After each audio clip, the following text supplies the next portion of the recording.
И вот здесь вот, 10-й, 9-й, да, пишем вода.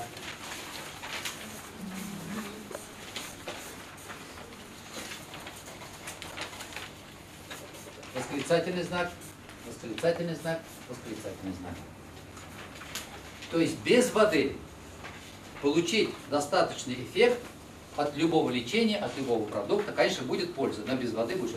Мало того, если пчелопродукция попадает в организм, она начинает работать она начинает прибегать к движению, многие мусоры и шлаки начинают в движение, их надо выбросить, оно выбраться в кровеносное русло, а так как воды нет у нас, оно циркулирует, попадает в головной мозг, и у нас вторичная интоксикация.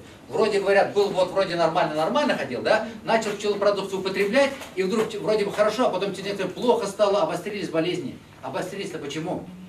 Организм привел в движение, а токсины выбросить нечего, значит, не было соблюден водный режим. Значит, параллельно с этим водный режим обязательно.